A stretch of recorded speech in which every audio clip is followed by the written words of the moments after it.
Viu? Esses são os grandes segredos que as grandes empresas não contam. Aí quando a gente fala de marca, né, a gente está falando de identidade. Por que as pessoas consomem o que elas consomem? Você sabe qual é o nome da padaria que você compra o pão todo dia? Eu não sei. Você lembra qual é o símbolo? Tem um símbolo? Será que tem lá um banner com símbolo na padaria? Deve ser um pão. Parece loucura, tem gente que não pensa nisso, tá? E aí depois fica no vermelho. Aí você fala assim, a marca é ligada à identidade visual. Nem sempre esse pequeno empreendedor, ele vai ter a identidade visual. Às vezes ele não vai ter nenhum nome, mas ele vai ter uma marca. R rápido, R certo e aprenda com o outro. É isso. Mas a partir do momento que essa oferta, ela aumenta, como eu vou fazer que a pessoa escolha o produto ou o serviço que eu estou oferecendo e não do meu coleguinha aí? Sejam bem-vindos ao Confraria Empreendedora.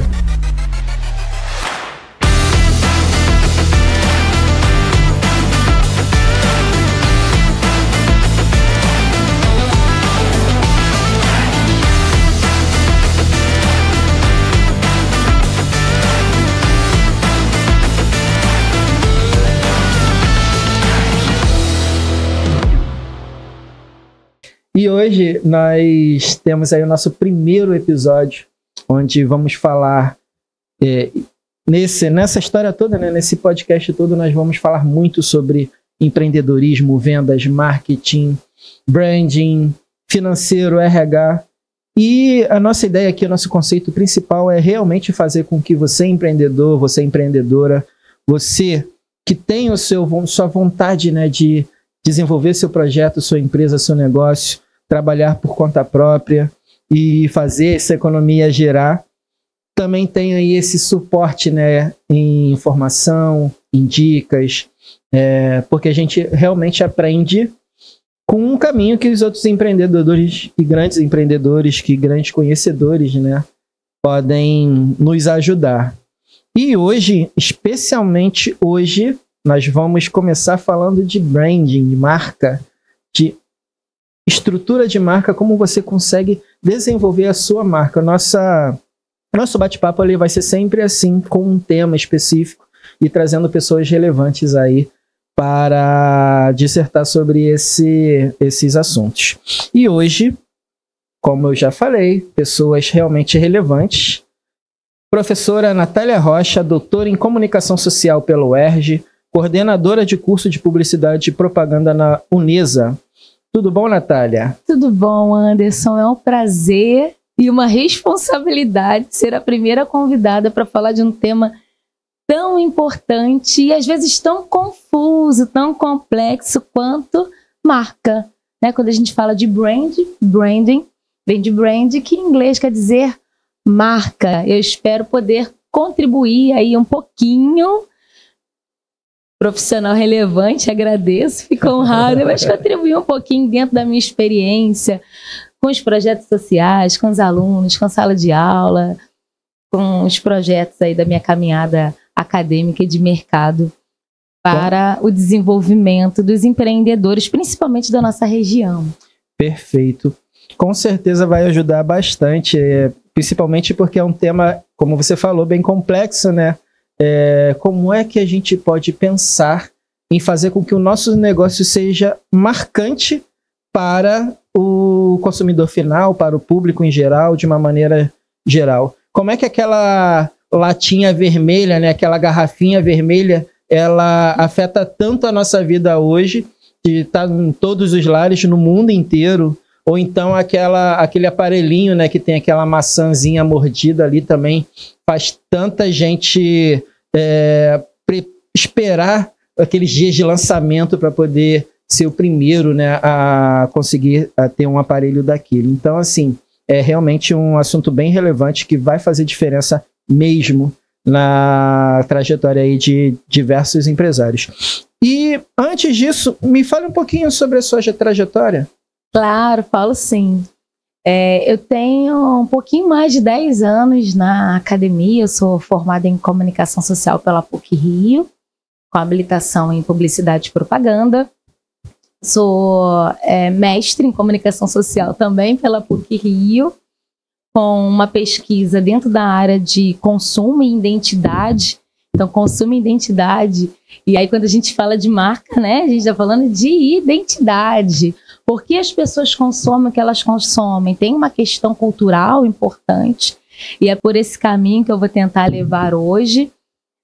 Tentando não ser muito teórica, mas esse caminho é importante porque lança as bases para as escolhas que nós fazemos.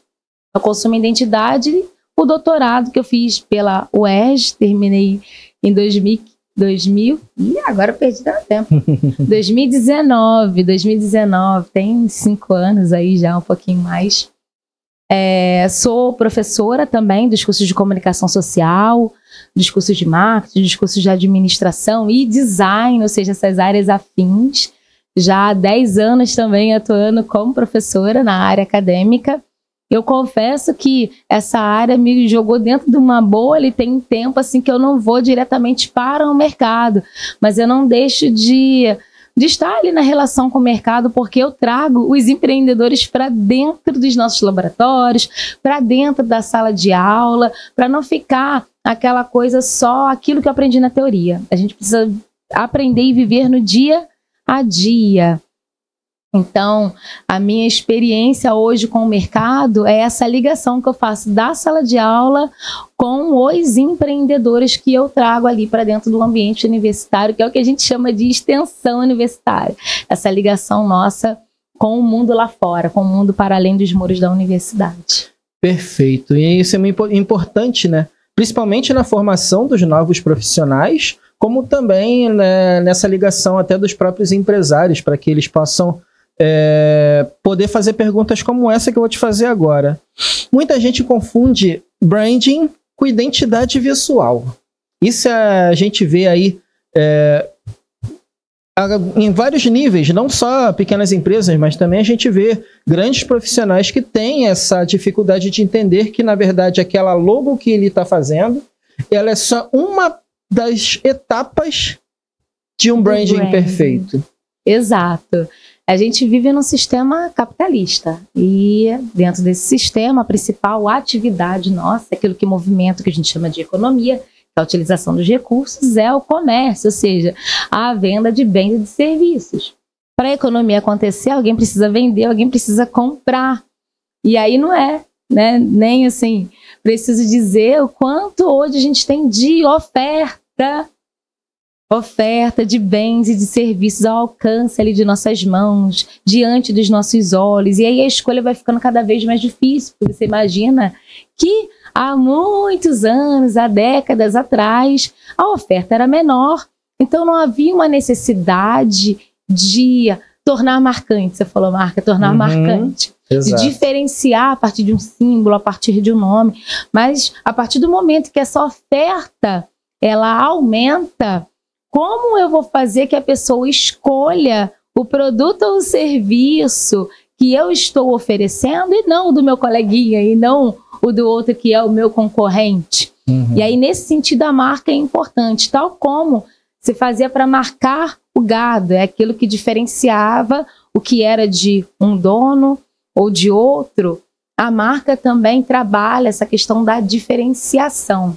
Não só a diferenciação, porque as nossas escolhas, elas partem de várias circunstâncias, então a gente pode escolher um produto, um serviço ou outro, levando em consideração o nosso tempo, levando em consideração a nossa condição financeira, levando em consideração o esforço que a gente tem que fazer para adquirir aquilo, levando em consideração o tempo de entrega, a forma de entrega, ou seja, várias questões, inclusive as características do produto. Eu coloco inclusive porque hoje não é isso necessariamente que vai diferenciar. No início você citou várias marcas, a da maçã mordida, a da latinha vermelha, que já tem uma narrativa consolidada no mercado e cuja materialidade, ou seja, a forma de entrega, o próprio produto em si, foi extrapolado pelo nome e por essa narrativa. E são marcas que a gente chama de marcas amadas, admiradas.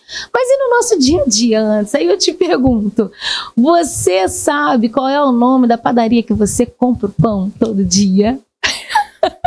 Eu não sei. Você lembra qual é o símbolo? Tem um símbolo? Será que tem lá um banner com símbolo na padaria? Deve ser um pão. No açougue que você compra a sua carne. No mercado talvez sim, né? Porque os mercados enquanto varejo, a não ser que seja aquele mercadinho do bairro, aquele que você vai quando você está com pressa. Acabou aquele biscoito ali, ou então aquele refrigerante que quer resolver ali o probleminha, vai ali no barzinho ali da esquina, porque nesse até sei o nome, ele é tudo por R$1. E nem é tudo por R$1. Você sabe o nome do bar e às vezes sabe o nome do dono do bar, que quem se relaciona com você e te faz ali comprar sempre, não é verdade? Exatamente. Então, não é dizendo que o símbolo, que o nome não são importantes, mas trazendo para a realidade do pequeno empreendedor, que são os que eu mais acolho para trabalhar, nem sempre... Aí você falou assim, a marca ligada à identidade visual. Nem sempre esse pequeno empreendedor ele vai ter a identidade visual. Às vezes ele não vai ter nem o nome, mas ele vai ter uma marca. Ele vai ter um diferencial que faz com que a pessoa vá lá e compre. Vai lá e se relacione. E goste daquilo. É a pizzaria da pizza mais rápida, é o bar da cerveja gelada. Você pode não ter... realmente um grande investimento ali numa logo, uma identidade visual, mas você marca as pessoas, os clientes que você atende exatamente por uma das diversas características envolvidas ali no processo de compra. Né? Não só no próprio produto ou serviço que você leva, mas é isso. No acolhimento que você tem, né? Na forma humana com que você é tratado naquele estabelecimento, ou no tempo, na comodidade, no preço. Né? Então, alguma questão ali, para além de ter uma identidade visual e um nome, te faz comprar naquele lugar. Te faz comprar ali o seu pão, a sua carne, enfim, a sua roupa. Às vezes a lojinha de roupa, gente, do bairro, porque sim, a lojinha de roupa que você vai ali e compra. Conheço algumas que até investem, tem nome direitinho, tem um Instagram, mas as pessoas vão porque conhecem quem está ali. Então, trazendo para essa realidade ali do pequeno empreendedor, eu lembro que há alguns anos atrás, um grupo de alunos meus de design foi fazer um mapeamento no Batã. Não sei se você conhece ali o Batã. Sim, conheço. E no início ali, na entrada do Batã, a gente tem uma série de comércios que movimentam aquela comunidade. E que são importantes, são o coração daquela comunidade. E as pessoas vão ali e consomem todo tipo de coisa. E eles foram fazer um mapeamento justamente do design de marca, identidade visual. Porque eu queria que eles aprendessem que, embora eles estivessem no final do curso e tivessem conhecimento muito grande de como construir uma identidade visual, isso não era o mais importante, porque eles precisavam saber história. E aqueles empreendimentos que tinham um símbolo, que tinham um nome, como esse nome foi construído? De onde veio o nome? Às vezes é o nome da família, às vezes é um nome que a pessoa acha engraçado, às vezes é uma gíria ali do momento, ou alguma palavra que é importante para aquelas pessoas que habitam aquele local. Às vezes o desenho foi feito pela mão de uma criança, pelo dono do próprio estabelecimento. Ou é uma série de coisas da pessoa que pinta o muro no bairro que foi lá fazer. Então há um processo ali de criação que é diferente do que a gente está acostumado dentro de sala de aula. Daquilo que a gente aprende dentro do design, dentro do marketing, mas que faz sentido para aquelas pessoas. Então, se eu te disser assim, o que é mais importante hoje nesse processo de construção de branding, lembrando que esse prefixo, né, o ING, quer dizer que a marca ela não é pronta. Ela está sempre em processo, ela está sempre se construindo na relação com o outro, porque quem vende, vende para alguém. Então, o que é mais importante? Fazer sentido. Fazer sentido que o nome, o desenho, tudo tem que fazer sentido. Dentro disso tudo, é bem legal que a pessoa, que é empresário, entenda a jornada do cliente, ou seja, o momento em que o cliente, todo o processo que o cliente tem dentro da loja dele, para que ele possa, em cima disso, criar uma identidade, uma forma de atendimento única, que faça com que essa marcação, que isso se torne realmente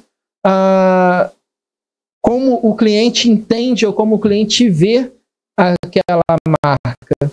Correto? Então eu tenho a marca, que é uma coisa que extrapola essas materialidades e que é uma coisa que o outro percebe.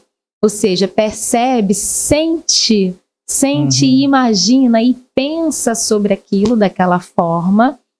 A gente tem uma pesquisa muito interessante chamada Top of Mind, que é pela Folha, depois vocês pesquisem, que todo ano faz um ranqueamento das marcas que são lembradas dentro de cada categoria. Então a pessoa vai lá e fala sobre sustentabilidade. Qual é a marca que lhe vem à cabeça? Qual é a marca que lhe vem à cabeça sobre sustentabilidade? Você deve ter pensado em alguma coisa. IP é uma das marcas que estão sempre ali. Natura também, que tem todo um marketing voltado.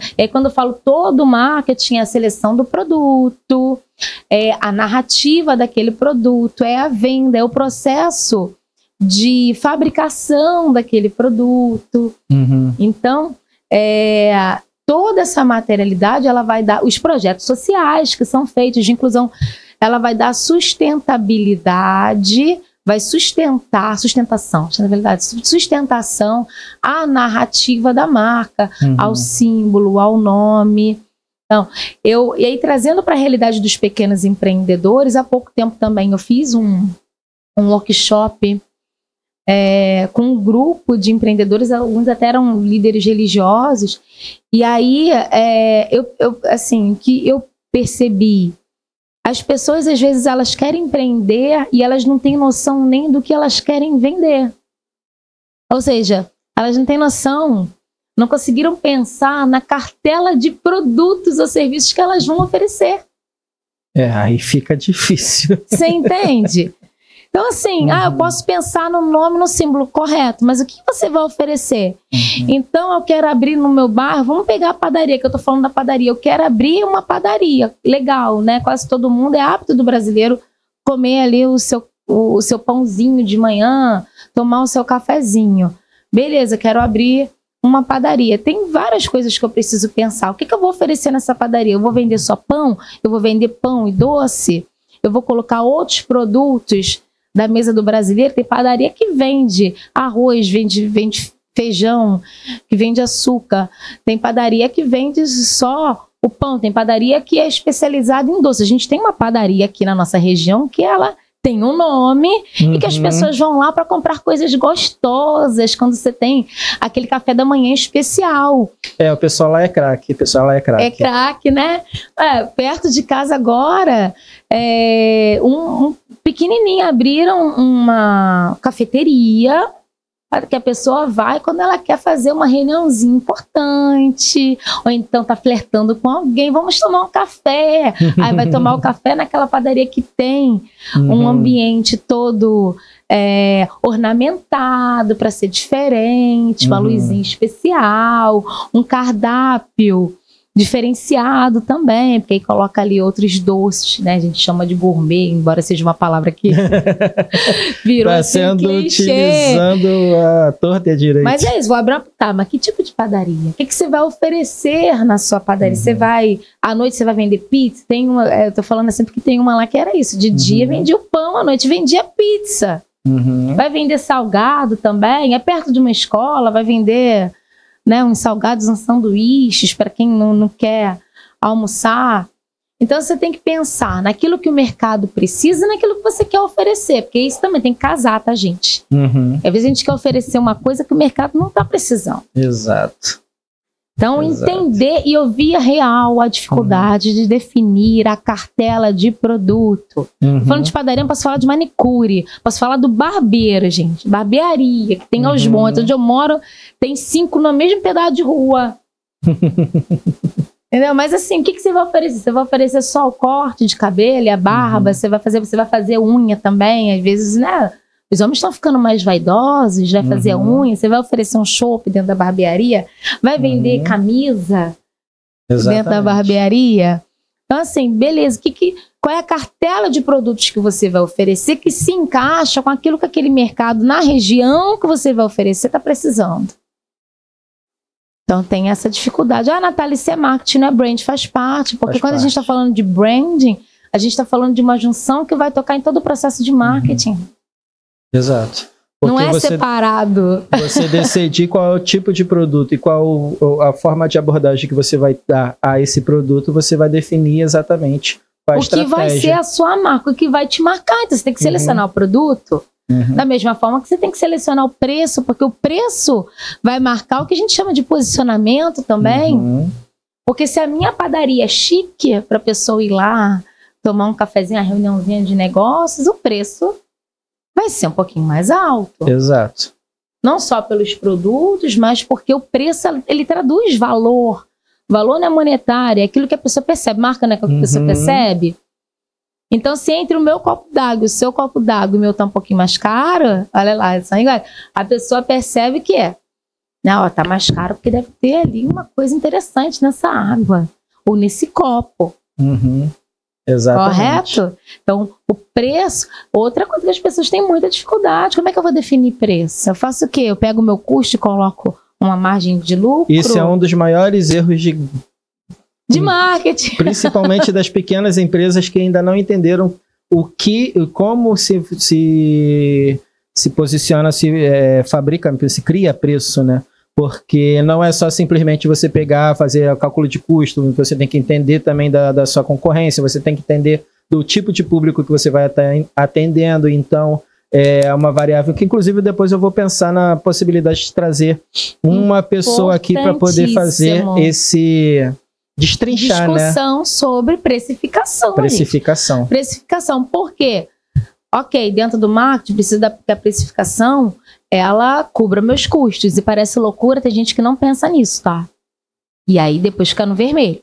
Precisa que ela cubra meus custos. Mas quando eu falo do preço enquanto branding, eu tô falando de marcação do meu valor, daquilo que a pessoa vai perceber. Por quê? O meu cliente pode estar buscando um preço mais baixo. E ele vai perceber isso como valor para ele. Nossa, esse mercado, essa padaria, essa manicure, ela está buscando entregar uma qualidade dentro de um preço mais baixo, está buscando baratear para entregar o preço mais baixo para esse cliente que está buscando isso. Então, o preço ele marca valor, ou seja, ele é importante no branding. Exato. Outra dúvida, que é uma loucura, assim, para quem está começando. Como é que eu vou entregar meu produto? Eu vou pagar alguém para entregar? Que também vai me gerar um custo. Eu vou cobrar a taxa de entrega, porque a cobrança da taxa de entrega também é percebida como custo pelo cliente. Exato. É um esforço que ele faz, então vai impactar na noção de valor que ele tem da marca. E entender valor também é um outro fator importante para a criação de marca. Eu estou vendendo, então, não sei, salgadinho. E eu estou vendendo meu salgadinho barato, mas a minha taxa de entrega é alta. Como é que o meu cliente vai perceber isso? Como é que isso vai impactar na minha marca? Ah, mas eu não tenho como cobrir esse custo, então posso aumentar o valor, de repente, do meu produto? É complexo, tudo isso tem que ser pensado. Sim. Ah, eu estou anunciando para o Rio de Janeiro inteiro. Beleza, você vai entregar como? Via Correios? Você vai fazer parceria ou com alguma empresa de logística, vai contratar uma empresa de logística, você mesmo vai entregar, a pessoa vai pedir por aplicativo, que sai às vezes bem mais caro. Eu vejo pequeno empreendedor, por exemplo, cansei de fazer festa, tem 3 crianças, tá, gente? E aí, assim, de contratar coisas para festas e buscar na estação, quem nunca? Ah, com certeza. Entrego na estação, mas isso impacta em como a pessoa percebe a sua marca. Sim. Exatamente. Porque a pessoa que entrega na estação, ela está fazendo ainda uma produção pequena. Será que vai vir com qualidade ou será que vai vir? Então isso impacta a minha marca, a forma como eu vou entregar, porque eu estou vendendo, eu preciso fazer chegar. Eu tenho que saber como isso vai ser percebido, a forma como eu vou fazer chegar. Correios, outras empresas de logística, entregando na casa da pessoa, entregando na estação, pagando, né, alguma pessoa. Um aplicativo ou qualquer coisa assim. Eu preciso saber como isso vai impactar. Isso antes de pensar, aí tá, a pessoa pensando em identidade visual. Gente, a identidade visual, o nome, beleza, mas isso tudo vai se ajustando. Por que vai se ajustando? Aí eu sei que você vai me falar depois sobre o rebranding. Porque muitas marcas fazem mais de um rebrand, ou seja, elas vão reconstruindo, remodelando a sua marca. Por quê? Por todos esses processos, pelo preço, pela entrega, pelo relacionamento, cliente-empresa, cliente-produto, cliente-serviço, os clientes e os consumidores, de uma maneira geral, vão percebendo aquele produto, aquele serviço, às vezes de uma maneira diferente daquilo que você planejou quando você criou o nome e símbolo. Exato. E aí você tem que remodelar e readequar para conversar novamente, para fazer sentido. E vamos lá, fazer sentido. Para fazer sentido para essas pessoas. Uhum. É isso que faz uma grande marca, fazer sentido. Exatamente. E a gente falou muito das partes tangíveis de todo esse processo, ou seja, apresentação, entrega, preço. E quando a gente começa a pensar nas partes mais emocionais e sensoriais, como, por exemplo, os arquétipos, como utilizar a criação e a imaginação comum das pessoas relacionada a esses arquétipos, uma coisa mais psicológica, né, dessa etapa, para poder aplicar dentro do meu trabalho, do meu produto. Boa. Arquétipos de marca. Inclusive, é um assunto interessante para um podcast inteiro só para isso. Até Verdade. porque está muito na moda, né? Hoje as pessoas usam arquétipo até para definir o perfil profissional, o pessoal. Eu vejo muito só a mulher, né? Assim, falando sobre os arquétipos femininos, da Cleópatra, da sereia. E tem os arquétipos de marca. Dentro da teoria hoje que a gente trabalha no marketing, tem 12 arquétipos de marca que são trabalhados. Eu não vou lembrar todos aqui de cabeça. Mas você tem um mago, você tem um homem comum, por exemplo, tem um aventureiro. O sábio. O sábio, que algumas marcas elas vão utilizar. É um conceito, como tudo no marketing, é oriundo de outras áreas. A ideia de arquétipos, ela vem da psicanálise e ela vai atuar como suporte, justamente para dar esse diferencial. Mais uma vez, a gente está falando aqui de tangibilidade. Eu entendi o que faz sentido eu conversar com o outro. Então, aí eu tenho que casar com o meu público também, né? Então, se eu percebo que o público que me consome, ou se eu estou começando agora e eu quero conversar com um público que está buscando, por exemplo, aventura, que está buscando explorar, que é um público ousado. A gente tem muito um grupo de jovens que é assim, que quer experimentar, que quer explorar. Eu posso trabalhar o arquétipo do aventureiro. O que é esse arquétipo, né? Você pensa aí numa pessoa que é aventureira na vida, tipo um Indiana Jones. Eu fui antiga agora, né? Um explorador, assim, né? Sim. Que vai em busca de novas experiências, de novas descobertas. Você vai alinhar a narrativa. O que é narrativa? É claro que para a marca ser conhecida, ela tem que estar presente em algumas redes sociais. Sim. E, perdão, vou até voltar, não só nas redes sociais, gente, mas ela tem que ter comunicação com o público, tá? De uma maneira geral. Falei das redes sociais porque é comum, todo mundo quer ter redes sociais, mas assim, ela vai ter comunicação. A comunicação pode ser no próprio ponto de venda, da pessoa que vai conversar com a outra. A comunicação, ela vai ser através do panfleto que vai entregar, o carro de som que vai passar na rua, o banner que vai estar na frente da loja. A comunicação vai ser também na propaganda, que pode estar ali nas redes sociais, num site, numa revista, enfim. Tudo que eu vou fazer de comunicação da minha marca, inclusive, e aí tá importante, que estou falando de pequenos negócios, as pessoas que estão trabalhando na venda, no relacionamento com o público, elas precisam ser treinadas ou entender esse arquétipo para poder falar, criar uma narrativa dentro desse arquétipo. Criar uma cultura dentro da empresa. Exatamente. Né? Então, se eu estou trabalhando no aventureiro e a minha pessoa de relacionamento, meu vendedor, a pessoa que vai estar ali no dia a dia, ela precisa falar como aventureiro. O meu texto escrito que vai para as redes sociais, o meu Reels, o meu Stories, tudo que eu vou criar ali de comunicação, meu panfleto tem que ter imagens ligadas à aventura e tem que ter um texto ligado à aventura. Agora, a gente só não pode cair assim antes, talvez no perigo de o meu arquétipo é esse e vai ser só isso. As marcas, elas são dinâmicas. Então a gente pensa hoje que a gente escolhe 2, 3 arquétipos e vai trabalhando em cima deles, e se houver a necessidade de remodelar, que essa remodelação lá seja feita, ela seja realizada de acordo com o que o público quer conversar naquele momento. Eu posso ter uma marca que trabalha roupa feminina e ela ter, por exemplo, públicos diferentes para o mesmo produto. Para o mesmo produto. Geralmente você trabalha dentro, escolhe ali 2, 3 arquétipos que vá se encaixando aos públicos que a marca tem. Pode ser que a marca também decida ter um tipo só de narrativa. E aí eu vou citar aqui, né, já que você falou dessa parte mais intangível e de narrativa da marca, o Kevin Roberts, que vai escrever um livro em 2005, ou seja, o livro tem mais de 20 anos, gente, né? Tem 20 anos, agora vai fazer 20 anos. Mas que continua sendo muito relevante, porque ele vai falar, Love Marks, as marcas amadas. Ele vai falar que não basta escolher, a marca ela tem que ser amada. E para ela ser amada, ela precisa ter principalmente 3 fatores. Ela precisa trabalhar a sensualidade. E aí eu não estou falando de sensualidade, gente, de sedução, não é isso. Sensualidade do sensório. De trabalhar todos os sentidos, a experiência em todos os sentidos. No ver.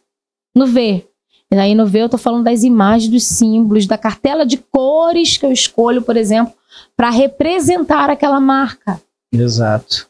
Então as cores vão ter o impacto, o tipo de desenho que eu vou colocar ali, não só na minha logo, mas também o símbolo que representa a marca, né, a logo, mas também todas as outras imagens que eu vou explorar ligada àquela marca, que eu vou colocar em cartazes, em panfletos e nas redes sociais, tá? E que elas precisam ter coerência.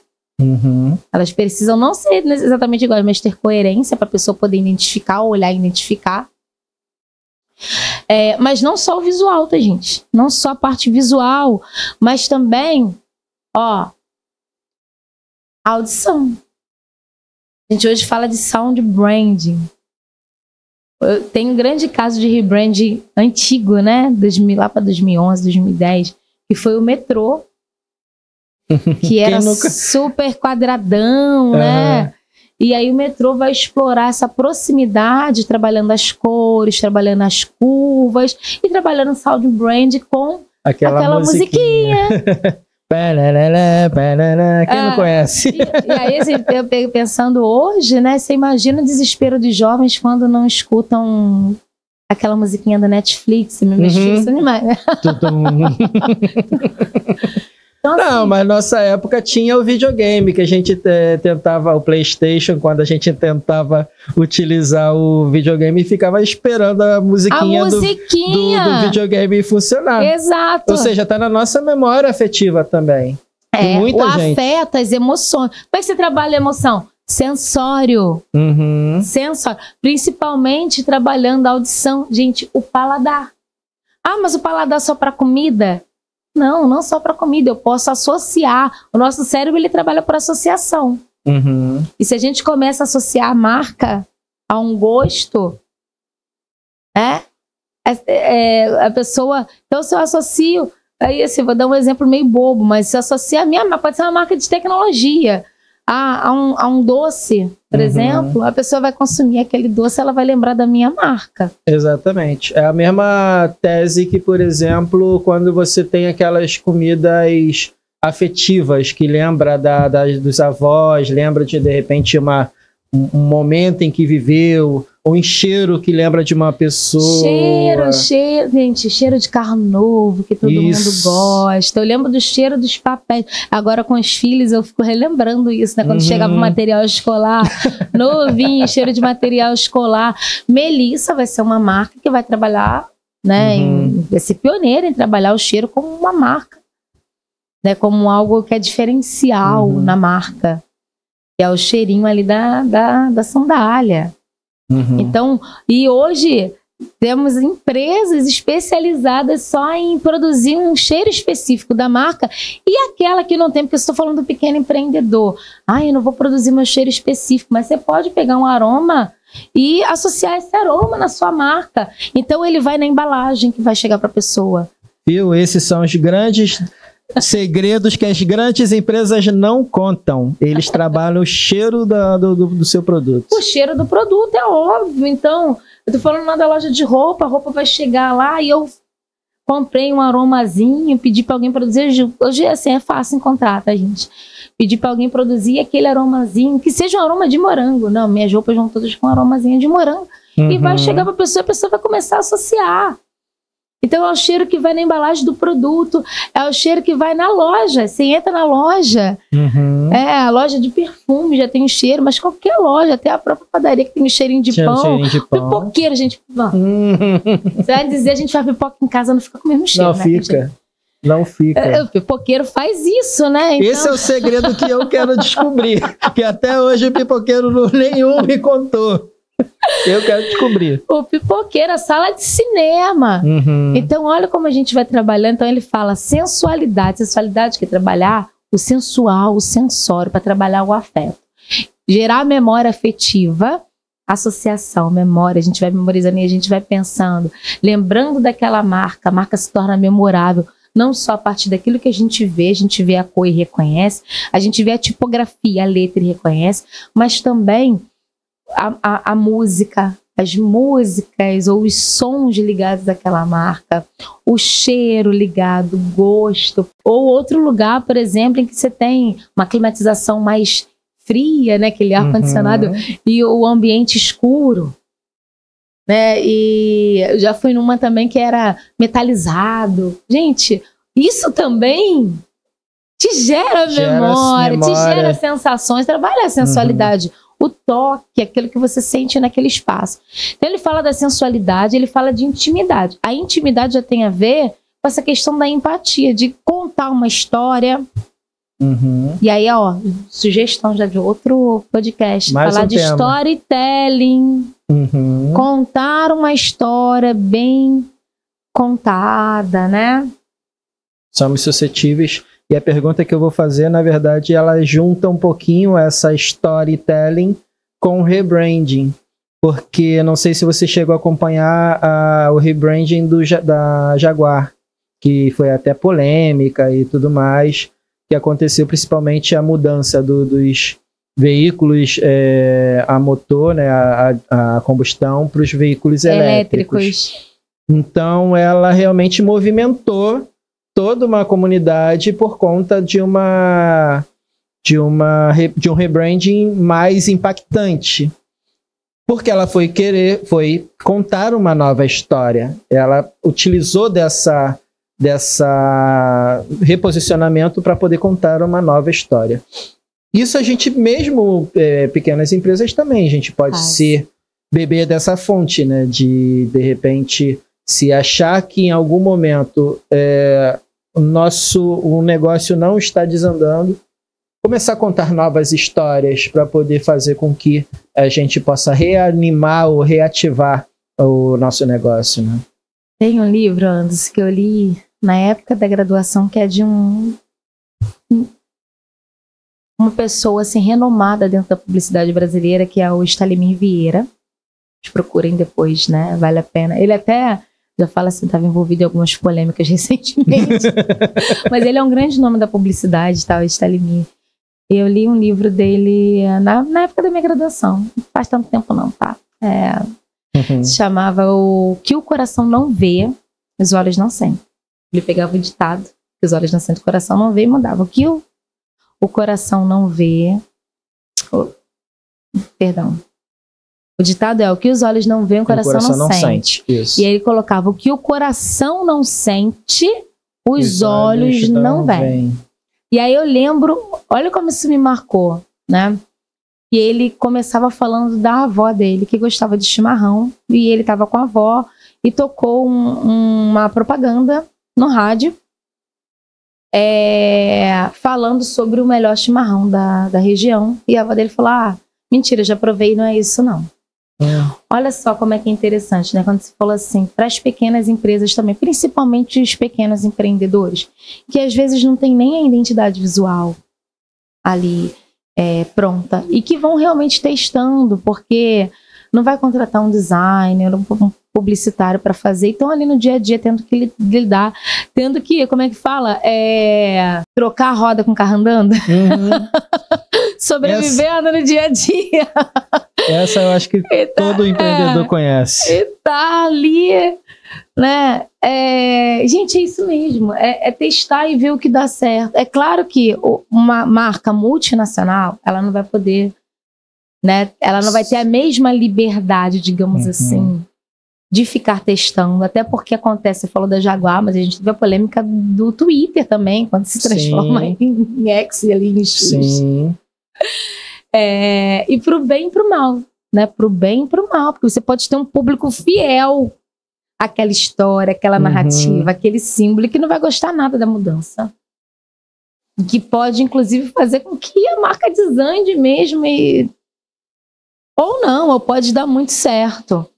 Mas quando você é pequena, a gente tem uma liberdade maior de entendendo e conversando. Por que eu trouxe o Stalinir? Porque ele falava assim, olha, a gente cria marca em laboratório, mas não quer dizer que vai dar certo, que vai pegar. Porque no real, é construído na relação com o outro, é na experiência, é no dia a dia, porque marca o que o outro percebe. Então eu posso pensar uma coisa maravilhosa para atingir aquele público. E no final das contas, o público que vai conversar comigo é outro.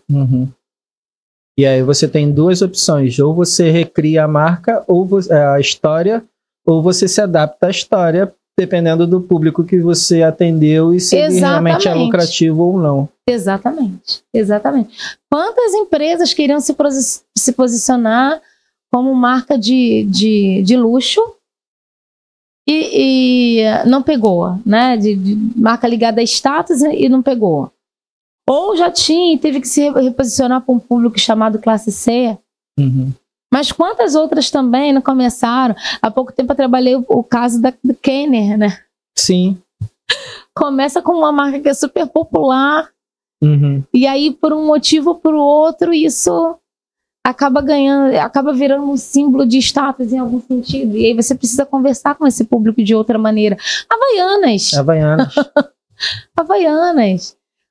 3, 4 rebrands aí da Havaianas, né? Exatamente. Que é a sandália ali que tenta se colocar ali no mercado como uma sandália de qualidade, que não vai perder a tira ali fácil, mas acaba sendo um símbolo da democracia brasileira e depois o diferencial.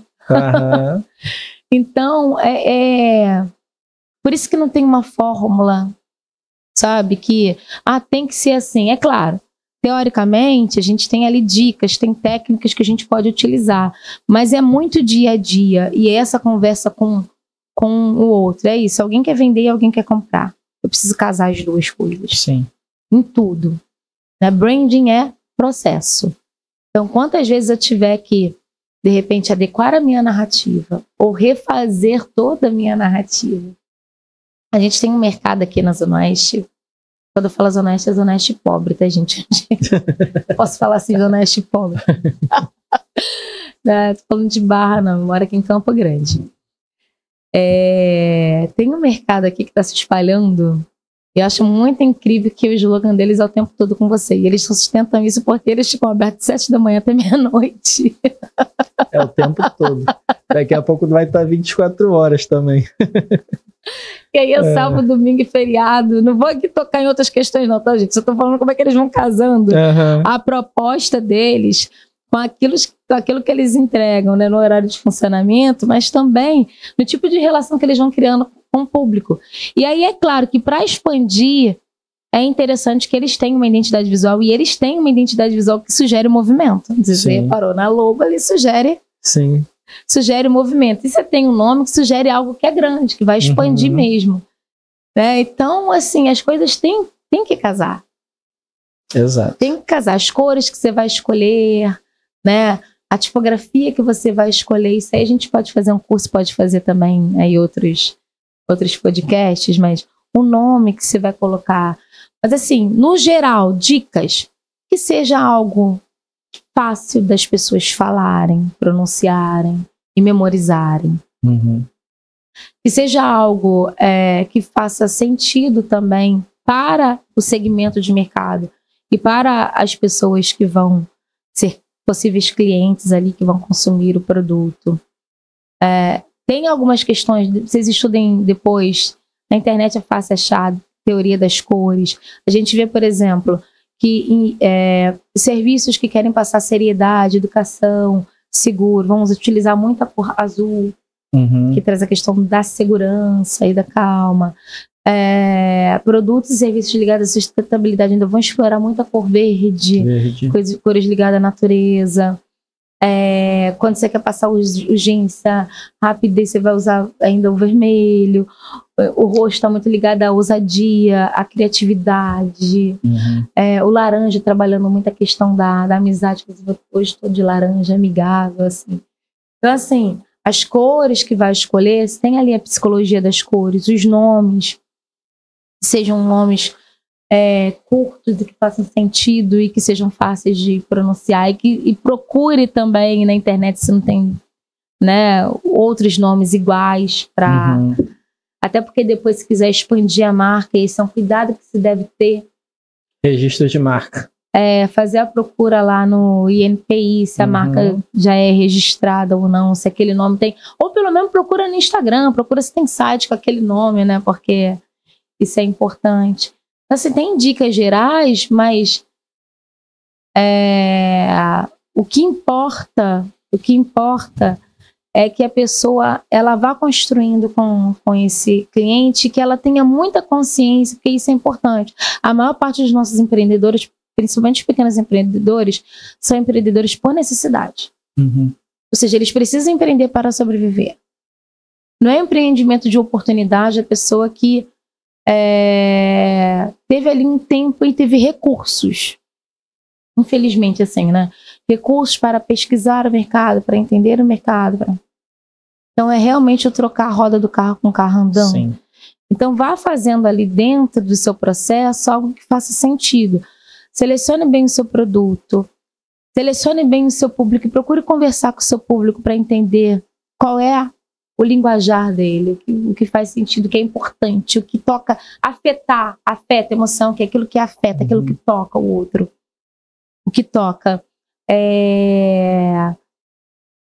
Pensa num preço que, claro, vai caber não só no bolso do seu público, mas que faça sentido para ele também, né, dentro do valor que tem que ser percebido.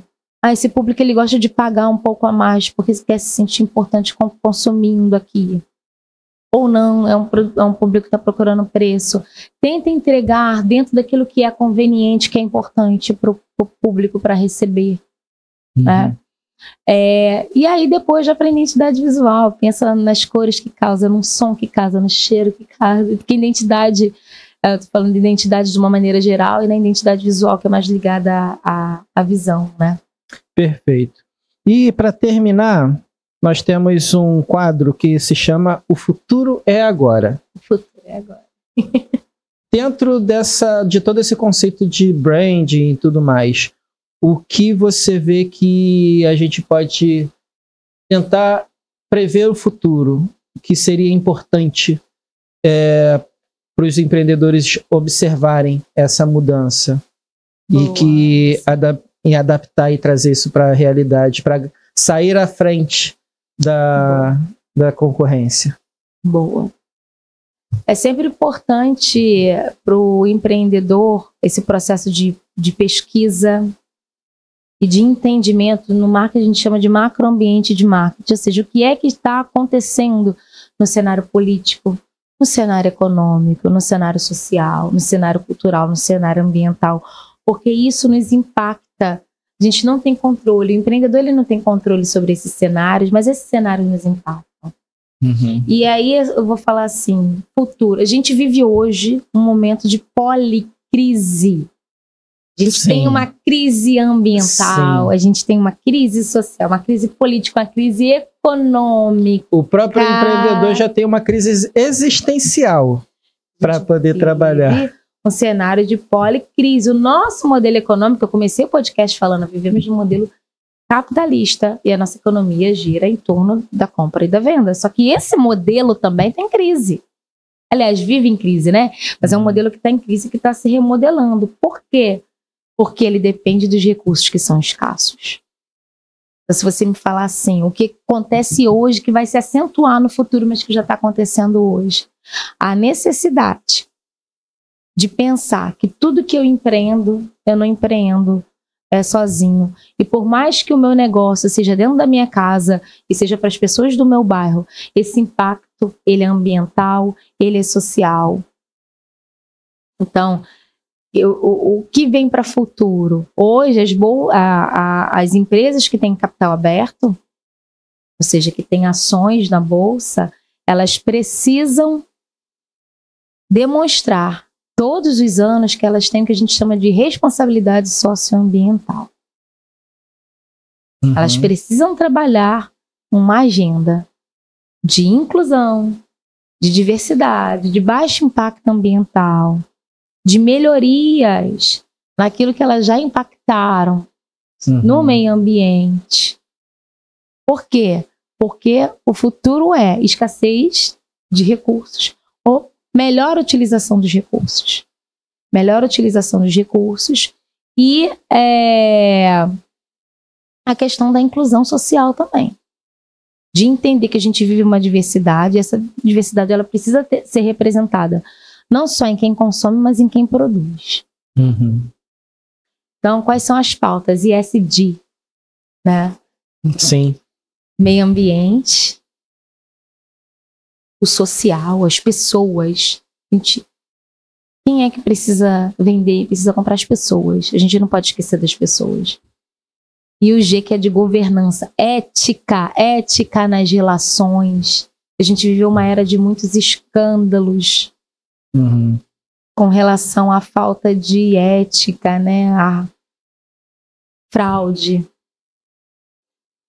a roubos.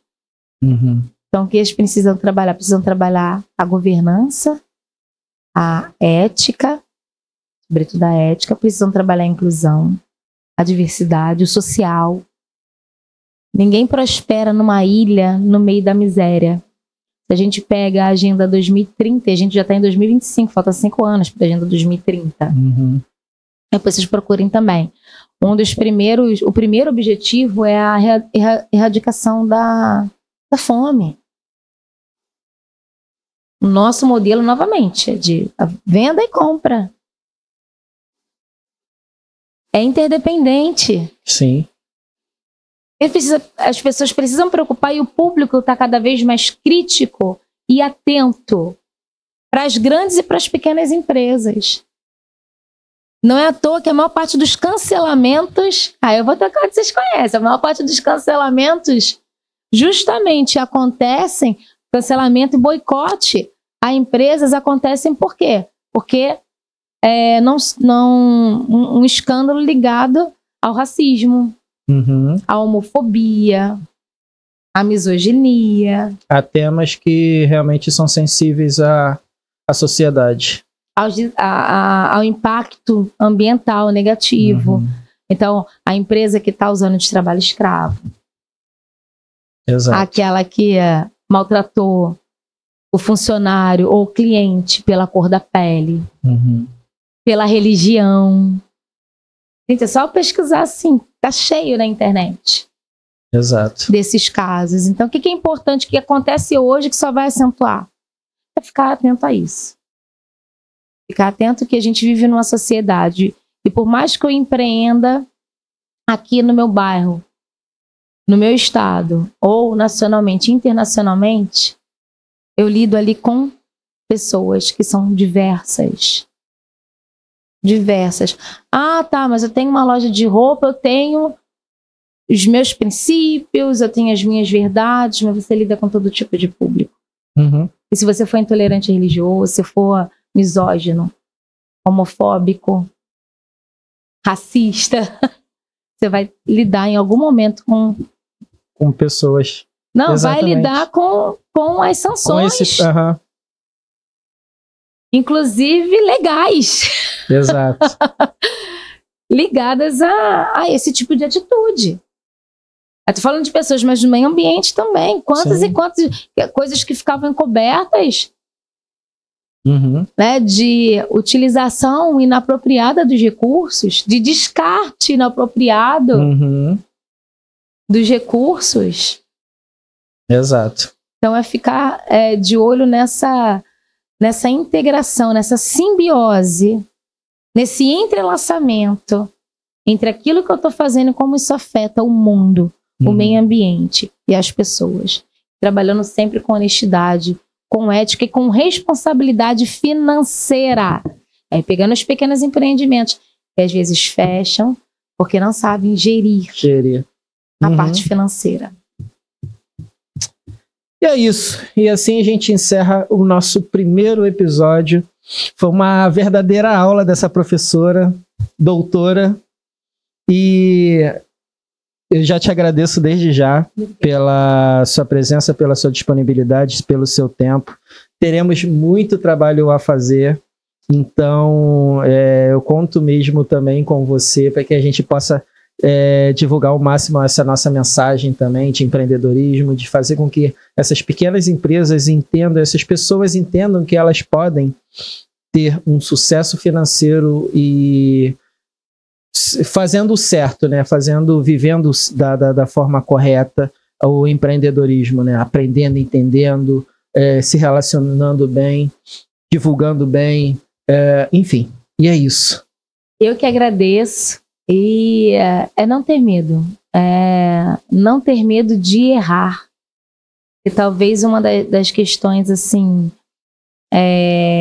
que a modernidade trouxe com seus grandes projetos é que a gente tem que planejar tudo. Não estou falando que planejamento não é importante, não.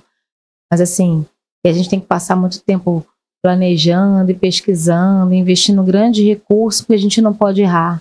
Mas não é bem assim. Na dinâmica de hoje, a gente tem que se permitir errar. Sim. Qual foi o empreendedor que nunca errou? Não pode ter medo de errar. O que caracteriza o empreendedor é justamente o correr o risco, com responsabilidade. Exato. Com responsabilidade social, financeira, ambiental. Mas correr o risco, não ter medo de errar. Se errou, caiu, não deu certo, começa de novo. É a experiência que vai fazer o bom empreendimento. É a experiência que vai construir uma grande marca. Exato. É o se permitir participar e criar esse processo com o outro. Esse algo que faz sentido, que vai fazer a grande marca acontecer. Erre rápido, erre certo e aprenda com o erro. É isso. Obrigada, Ana. E é isso. Muito obrigado a você. Muito obrigado a você que assistiu, que acompanhou aí nesse nosso primeiro episódio. Curta nosso conteúdo na Ouro TV, na Grupo Pra. Acesse também nossas redes sociais, as redes sociais do Grupo Pra e também as redes sociais do É Hora de Vender, @EHoraDeRenderRJ, ok? A gente se fala por lá. Um abraço, fiquem com Deus e até o próximo episódio. Tchau, tchau.